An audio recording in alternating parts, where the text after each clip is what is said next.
चलिए आज का वीडियो में हम लोग यूनिट डिजिट का पार्ट 21 करेंगे। यूनिट डिजिट से सवाल बनाने के लिए सबसे पहले हम लोग ऑप्शन को चेक करेंगे। अगर ऑप्शन के यूनिट डिजिट के प्लेस में अगर डिफरेंट डिजिट होगा तब हम लोग यूनिट डिजिट से सवाल बनाएंगे। तो चलिए इस क्वेश्चन में का ऑप्शन को के यूनिट डिजिट को चेक करते हैं। यानी ऑप्शन ए में यूनिट डिजिट 9 है, ऑप्शन बी में यूनिट डिजिट 2 है, ऑप्शन सी में यूनिट डिजिट 8 है, ऑप्शन डी में यूनिट डिजिट 4 है। यानी यूनिट डिजिट डिफरेंट है। इस सवाल को हम लोग यूनिट डिजिट से सॉल्यूशन करेंगे। यानी क्वेश्चन ये है, इसमें कितना है कि एक अंक के बाद पॉइंट है, यहाँ पर 2 अंक के बाद पॉइंट है। यानी जब भी दोनों को मल्टीप्लाई करेंगे तो 3 अंक के बाद पॉइंट हो जाएगा, और जब ये दोनों को मल्टीप्लाई करने के बाद 3 अंक के बाद पॉइंट होगा तो यहाँ भी 3 अंक के बाद पॉइंट हो जाएगा। अब देखिए, अब जब भी इसको और इसको मल्टीप्लाई करेंगे तो 4 अंक के बाद पॉइंट हो जाएगा। जब भी 4 अंक के बाद पॉइंट हो जाएगा तो यहाँ भी 4 अंक के बाद पॉइंट होगा, और यहाँ 4 अंक के बाद पॉइंट होगा तो यहाँ भी 4 अंक के बाद पॉइंट हो जाएगा। तो आप एक काम कीजिए, सब सवाल को आप लिखिए, या तो आप यूनिट डिजिट को केवल लिखिए। यानी यूनिट डिजिट इसका कितना हो जाएगा, 3 हो जाएगा। तो आप जो है कि 3 को लिखिए और यहाँ पर पॉइंट है, यानी 1 अंक, 2 अंक, 3 अंक, और ये हो गया आपका 4 अंक माइनस, ये आप 7 लीजिए पॉइंट, 1 अंक, 2 अंक, 3 अंक, 4 अंक, ये हो गया। अभी दोनों को मल्टीप्लाई के फॉर्म में है तो आप इसको जैसे का तैसे लिखिए, 0.8 ऑफ, और ये हो गया 5.6। यानी कितना, 3 अंक के बाद पॉइंट हो जाएगा, यानी 2 अंक, यहाँ 3 अंक, यानी 2 अंक 3 अंक हो गया।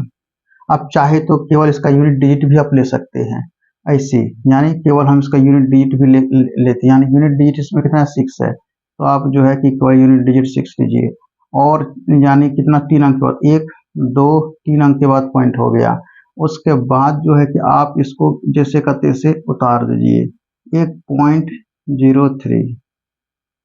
अब देखिए यहाँ पे यूनिट डिजिट कितना, 8 है, यहाँ पे यूनिट डिजिट कितना है, 3 है, ये हो गया।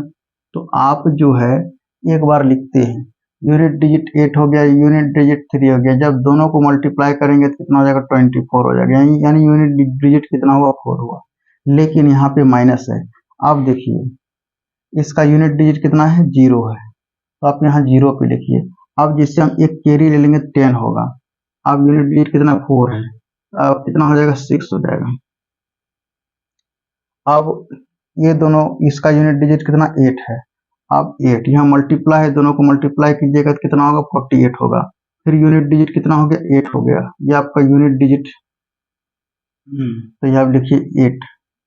अब देखिए इनका यूनिट डिजिट कितना है, 0 है, इसका के प्लस है, अब जोड़िएगा, यानी 0 + 8, यानी कितना हो जाएगा, यूनिट डिजिट इसका कितना, 0, और इसका हो गया 8।